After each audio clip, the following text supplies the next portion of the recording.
So to start, can you tell us, for those who might not be familiar these days, what does a travel agent do? And then when should people think of using one?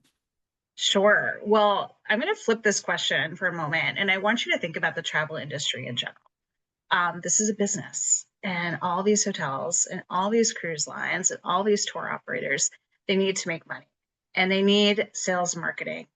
So I am very much the sales and marketing arm of the travel industry, and I think that's something people forget when they're like, because I do get this question, why do travel agents exist? You can book everything you need online, but the industry can't wait for people to come to them. The industry can't wait for people to find them on Expedia or Booking.com. And actually, when you book through Expedia and Booking.com, you're taking approximately 30% of the industry's revenue. So the industry needs more spokespeople. They need more salespeople. And that is a really important role that a travel agent plays. Every day, I'm meeting with hotels, tour operators, cruise lines, learning about their products, learning about any changes that they may have, new room categories, new cabin categories, new ship launches, new hotel openings. So a good travel agent is really an expert on lots of different things happening in the travel industry. And then I'd also say they're the COO of your vacation, and they can make sure that everything goes very smoothly. Um, Different travel agents have different expertises. I do pretty much the entire world, but because, as you noted, we know each other from Germany more than 20 years ago.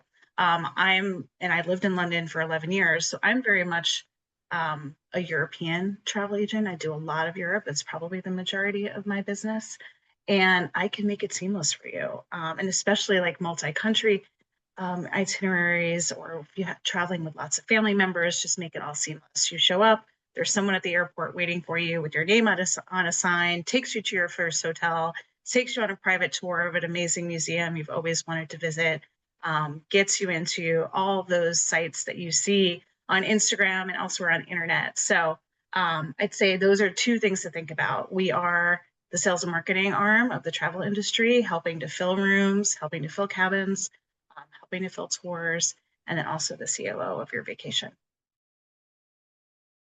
How many countries have you been to I think I saw this stat online someplace, or you and I talked about it, but how many countries over the course of your traveling lifetime? Yes, so I have been to 78 countries as of today. And I was actually just doing this math. By the end of the year, given my current travel plans, that number will get to 80 at least, which is very exciting. And I think this is another thing that makes me a great travel agent, is that I've been most of the places that people want to go. Um, One place I haven't been to is Africa. Now, to be fair, I've been to Northern Africa, I've been to Egypt, I've been to Tunisia, I've been to Morocco, but I haven't done the rest of Africa. So that's a goal of mine. That being said, I still have a lot of great partners for safaris. So even though I haven't been to Africa myself, I sell enough Africa to know how to create an amazing safari vacation for you. So to answer your question, 78, 80 by the end of this year. And that I think is something you want in a travel agent. You want someone who's well traveled and kind of understands what it takes to put a great trip together because they've done it for themselves. So does your passport need a separate suitcase, or does it have like an accordion page for all the stamps? How does that work? I do have to renew my passport by the end of this year because it does expire next year. In the old days, I would always order the extra pages, but I think they've changed something now. And I think maybe everything comes with extra pages. I'm not sure. But yes, I used to always have to get extra pages. And at one point, I actually had two passports because I was traveling a lot in the Middle East, and there's certain countries where they don't want to see stamps from other countries. But yeah, next year, new passport, all like fresh Yeah. and clean. I'm excited. I hope you keep the old pages as a collection. Yes, always, always. I've kept all of my old passports. It's kind of fun. So cool. That's an aspirational goal. I've got Krista goals now. What do you do as a travel agent that people might not expect? Ooh, good question. What do I do that people don't expect? I think there's a lot of things that people don't realize are possible. So, for example, I can have you met at the plane door and escorted to immigration, baggage claim, into a onward transfer, or to your next flight. So sometimes like if people have tight connections, or maybe they're traveling with, just a group of people where they're just like, let's make sure this goes smoothly. That's a service. We call that VIP on arrival. I can do that for people. I always try to make sure that at the first hotel that my clients arrive to, that they're met by some sort of little perk or amenity. So for example, I have clients who are Florida snowbirds, and they're on their way up north right now. And I made sure when they got to their hotel in South Carolina, there was a nice bottle of champagne waiting for them. So there's little perks and amenities that I will always try to sprinkle in. I always send welcome VIP letters to the hotels that I book for my clients, introducing my clients, letting them know what they like, what they don't like, if they're celebrating a special occasion. So, for example, I had a client traveling recently. It was her 75th birthday. I told the hotel that. And yes, I had a role in that I communicated this to the hotel, but I don't always know what the hotel is going to do with this information. They gave her a huge suite upgrade, and she was so like grateful to me. She's like, "Oh my goodness, we got this huge suite upgrade." Or actually, I just had clients celebrating their first anniversary and their first wedding anniversary. And I told the hotel this, and I had given the hotel one picture of the clients on their wedding day. They framed that in the room. They brought them flowers. They did all these little extra nice things. And I think when you book online for yourself, that's just this type of stuff that doesn't happen. And so a good travel advisor is always advocating for you. I always want to get to know my clients really well so that I can make the magic happen. I call it travel advisor magic. So those are some of the things that I could do. And I think it's just knowledge and experience. I joke that one of my superpowers is just geography. I stop people from doing things not in their best interest sometimes. So I've learned a lot, like with flights, that sometimes people come up with interesting ideas for how they're going to get to their destination. I had a really good client who was going to fly into Paris and take the train to Milan for his Italian vacation. And I was like, that that's like a really long train journey. And he's like, oh, it's probably just a couple of hours. And I'm like, no, no, no. It's like, and you've got two little kids. Like, I think it's like a 7-hour train. Don't quote me. Now I need to Google that to make sure. But, people forget, they think that Europe is a really small place. Or a really inexpensive place too. Sometimes I'll have people like tell me that they only want to spend like $200 a night in their hotels. I'm like, how did you come up with that number? And when we dive into it, it's just not understanding that, summer in Europe in particular is a very popular vacation destination. So those are some of the things that I do for my clients. This morning, actually, I had a client who showed up in London at the end of July when there was a fire at London Heathrow. And her transfer waited for her, which was great. But as part of that conversation of the transfer waiting, like no one ever told her it was going to be 3 times the price that it had initially been agreed. So now I'm advocating for my client with the transfer company to be like, hey, like, it's not her fault. There was a fire and they wouldn't let her out of the airport. So also I'd say a good travel agent advocates for you when things go wrong, which, I always hope nothing goes wrong, but occasionally things do. So. Because yes, I always buy travel insurance for myself now because I've learned, I joke, you cannot control the crazy. There are so many things outside of your control. At the bare minimum, I tell clients, get yourself medical coverage and get yourself evacuation coverage. Now, chances are you're not going to need the evacuation coverage, but certainly I don't want to, I read these stories online. I've seen it happen where people do need like the plane with the nurse on board, and that's a lot of money. So at the very least, medical and evacuation coverage. And actually, those policies aren't very expensive. So I always find it funny where people are like, I don't want to pay for insurance. I'm like, well, you know that actually it's only going to be like $50 for the medical and evacuation coverage. And then they're like, oh, okay, yeah, sure, I'll do that. Where travel insurance gets expensive and where people I think have objections to the price is when you're covering your trip costs in case of cancellation or in case of trip interruption. People generally think about cancellation, but they don't think about trip interruption. And so let's just explain that. let's say, and I've seen all these scenarios happen, like the week before you're going on vacation, you break a leg or a family member breaks a leg.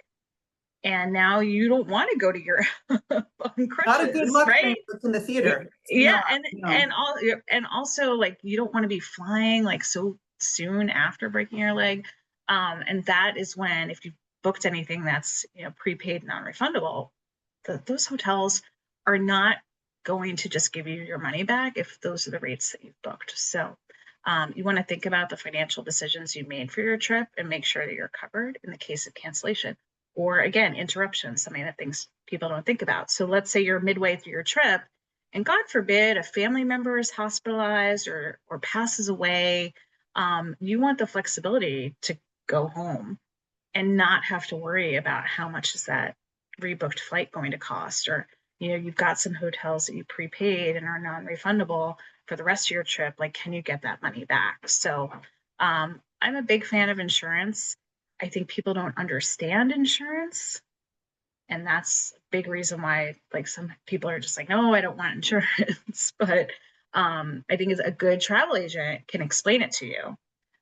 We always say like we're not licensed, I'm not a licensed insurance agent. So there's always a limit to how many questions I can answer for someone, but I can provide high level directional advice and then always connect you with my travel insurance partners for more detailed questions. If someone is used to luxury travel, five-star travel, what do you think are some of the more wonderful experiences these days? And I know just from knowing you that you have the opportunity to go on a lot of these trips to experience things firsthand. So what special experiences are you recommending these days for people who really want elevated travel? I think that a private guide to a museum or a city is amazing. Like the first thing I like to do for clients when they get to a new place is that they do a private walking tour with a guide who introduces them to the city, because that gives them so many other little pieces of information that will become useful throughout the rest of their trip. It could be restaurants, coffee shops, cash machines, grocery stores, like just getting the lay of the land with a local and an expert, I think is really priceless. So, um, I do a lot of sports travel. So that's also something for luxury travelers to think about where I can, Tour de France, Super Bowl, like VIP access, VIP events prior to the Super Bowl, for example, the best hotels that are closest to the events so that you're not like schlepping in from miles away. Those are things I think luxury travelers should think about. I think it's about access and great guides and great unique experiences that you may not have even known existed. And like you said before, when you have a COO of your travel, you don't have to think about these things and you're thinking of what is the travel time or the walk from the hotel to this destination to this destination. At the end of the day, you just want an experience. You want it to go seamlessly. Right, right. Like I think Paris and Florence are two great examples of this. Like in planning a trip to Paris, you have to know when the museums are closed Right. because you don't want to show up to go to the Louvre on the day the Louvre is closed. And I always forget if it's Sunday or Monday because the Orsay and the Louvre, like one of them's closed one day and the other's closed the other day.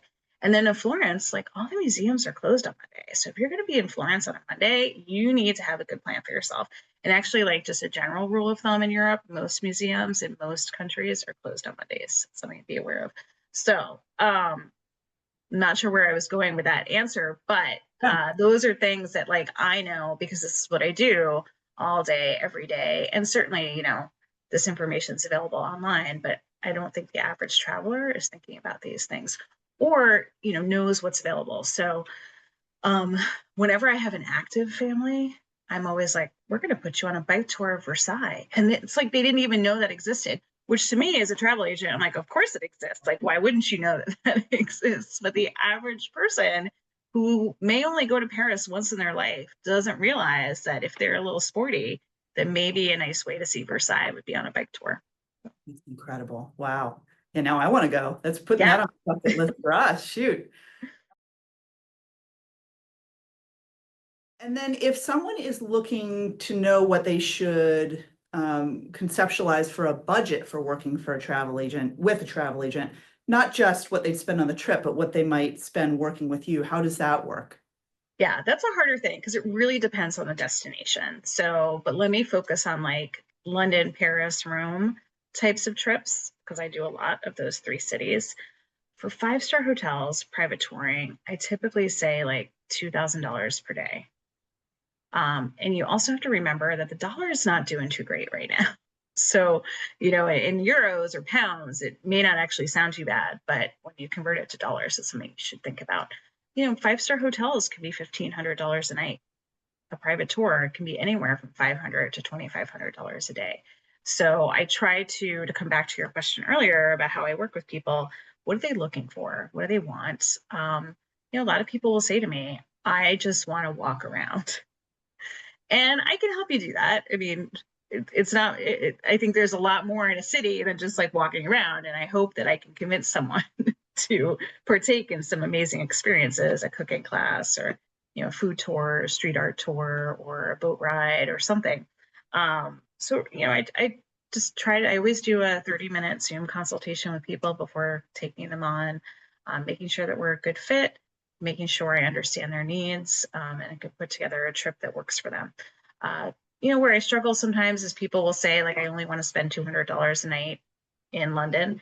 And that's just not a trip I can help you with. Right. You're not going to be happy. And I don't want it to be my fault, right? Because the hotel will be not in a great location in a small room and, somewhat questionable. It won't be the trip that you're expecting. Right. Yeah. So, I try to be honest with people about like what budgets I can work with and what budgets that I struggle to work with. But I don't have to do everything, right? Like what I'm really good at is soup to nuts and doing everything. But maybe the accommodation budget's not one I can work with, but I could still kind of help with tours and experiences. Or, recently I had a family that wanted accommodation and they wanted an airport transfer because they were nervous. They were getting into London at like 9 o'clock at night, and I handled those things. But they were perfectly happy to just walk around for a week and like just like wander into museums. And I helped, they did that part. I did the accommodation and transport. So I'm flexible. I can work with different people in different ways. Um, yeah. Yeah, no, that's good to know because if you already have an existing trip planned, let's say, and you're just looking to supplement or make it more interesting or round it out with some things, it's great to know that you can help with that sort of thing too, as well as planning soup to nuts Yes. travel. I've got a huge storehouse of, tours. I try not to say tours because tours to me sounds boring. Nobody Yeah, wants to people go they on a have a tour. certain thing in their head when they think of tours, Yeah, right? They you're think of like the the guy umbrella with the flag. society things. Exactly. Exactly. But, experiences, so one of the family that I recently sent to London, the kids were really into sports. So we organized private tours of Emirates Stadium for them, where Arsenal play. So those are the types of things that like the mom was like, oh, I didn't even know that existed. I'm like, yeah, totally. Like I could put that together for you, no problem. So Now, what is the most fun or unique place that you've traveled lately that you've enjoyed? Well, to be fair, I haven't traveled a lot since because of the pandemic, and then also I was a caretaker for my mom with advanced Parkinson's for a number of years until she passed away earlier this year. But prior to the pandemic, I went to Guatemala and I absolutely loved it. It was such a surprise for me. I live in South Florida, so it was an easy flight. It's like 3 hours. Antigua, Guatemala is this beautiful Spanish colonial city, and it's just this really unique and beautiful place. And then I also went to Tikal, which is the north of the country, to see the ruins up there. That was super interesting, super fun. And then I went to Lake Atitlan and stayed in this beautiful hotel that you access by boat. And then the thing is, you just like you take boats around the lake and you visit all these little villages um, around the lake. So it's just a really unique, and there's volcanoes. It is a cool place. I feel like it was so funny to me because I would tell people I was going to Guatemala and people would be like, why would you go to Guatemala on vacation? And now my answer is, why wouldn't you? It is such an amazing, different place. If you don't want to do the 8-hour trip to Europe and your city has a direct flight to Guatemala, you can have an amazing time in Guatemala at a great price. I convinced clients to do Guatemala for their honeymoon, and I was pricing it out yesterday. Hotels are $300 a night. Tours are inexpensive. Experiences are inexpensive. So yeah, it's a great destination. Now, Krista, what are some of the ways that you can help people if they or someone in their family has a disability, or maybe they have mobility issues, they want to travel with mom or dad or an aunt or an uncle who can't get around so easily? What are some of the things that you can do to help with that? This is a great reason to use an experienced travel agent because this is exactly the type of stuff that I do for clients. So, for example, I have a client who's really my age and she's traveling with her mom, who's about late 70s, early 80s. And mom has some mobility issues. They want to do Rome. And so I have soup to nuts, organized a hotel that is handicap accessible. So it has a ramp, right? So she doesn't have to deal with stairs. The hotel room has shower bars and toilet bars, which are very important for her. And then we're getting a wheelchair delivered to the hotel. And then they're doing a private tour of the Vatican and a private tour of the Colosseum, with a tour guide who understands that the mom, has mobility issues. And so, knows how to navigate with the wheelchair through the Vatican and the Colosseum. So it's a great reason, great way to use a travel agent is to help make that seamless and easy. And then I will come back to VIP on arrival, right? Getting met at the airport door. And a lot of airlines will include that for you anyhow. Like always good to ask for that. But those are things that I could do for people. Right now I have a older woman who's actually exactly 80 years old and her niece going to Barcelona. And it's not easy. Like in the US, it's very easy to search for accessible hotel rooms. It is not easy to do that in Barcelona. And so, because of my connections with all the hotels, I was able to fire off some emails on Friday to a bunch of different properties that I know well. That I kind of, it's always a size thing. The larger hotels are more likely to have handicapped accessible rooms. And I dropped notes to all of them. And like Monday, Tuesday, I got a lot of responses. Yes, here's what we have. Here's the pricing for your dates. Here's everything we can do for your clients.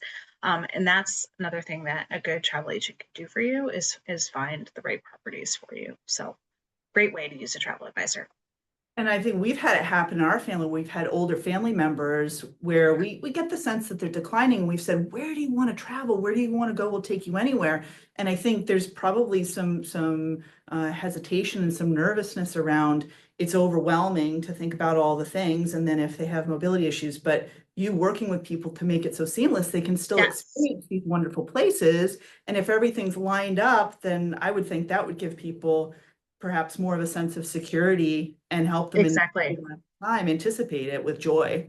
Yep. And that's honestly, my, that's everything that I aspire to do for my clients. And I do. So. Now, why should someone work with a travel agent And now? I am a sales and marketing arm for the travel industry, and they will always make it worth your while to book through me as opposed to booking through an online booking platform. So if you like complimentary breakfast for two, if you'd like hotel credits, usually it's a food and beverage credit and or a spa credit to use on property. If you'd like to be prioritized for upgrade, and this is generally at the 4.5 and 5-star level, to be clear, not a lot I could do for you at the 3-star level. That is just a really basic and great way to use a travel advisor. Knowing what I know today doing this job, and I want to talk about how I kind of came into this job and when I started to realize travel advisor magic. But I would never book a 5-star hotel without a travel advisor, and specifically Four Seasons. If you book a Four Seasons hotel through, you should only ever book Four Seasons through a travel advisor. That's like one thing you should definitely do. But generally, 4.5 and 5 stars. I think that there's more information out there than ever before, and it's just very complicated to sort through, and there's no substitute for experience. So, for example, cruising, there's a new cruise line called Explora. I have been on their ships. They are stunningly beautiful. They're newer, so people still don't know about them. So a lot of what I do is educate people. Like I have clients that I work with, and I know I've put them on Regent. I know I put them on Silver Sea. I know they would be a great fit for Explora. And so I just booked an Explorer cruise this past week with a client who's like, oh my God, I live in South Florida. I didn't even know this cruise line existed, but you told me to look at it and you're totally right. This is like an amazing cruise line for me. So a good travel agent, knowledge and experience, making things smooth for you, especially like multi-family, like your multi-generation trips. Like if you're traveling, grandma, grandpa, their children, the grandchildren, a good travel agent can just make that easy for everybody. So those would be some of my main reasons for using a travel agent today is the perks and amenities, at the very least, knowledge and experience, and making things smooth. And I don't know if that's any different than it was 15 years ago, but I think with so much noise from the internet and AI, a good experienced travel agent is worth their weight in gold. Now, there is a lot of noise in travel in terms of there are a million bloggers out there, a million sites, there are lots of TV shows. What's your top list when you really want to geek out on travel and learn about new destinations? Are there TV shows? Are there blogs that you watch? Are there sites that you go to? And I should also mention that you know blogs so well because you were a top rated travel blogger in London for so many years. So what are your go-tos in terms of, Everybody loves Phil. isn't that I a great show? love We love that Phil too. Rosenthal. I love that man. He is just a genuinely nice, wonderful human being. So I really love his shows.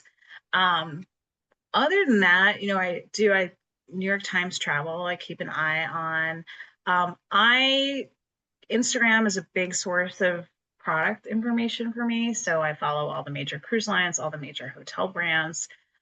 Great way to find out about new hotel openings that might not have been on my radar otherwise.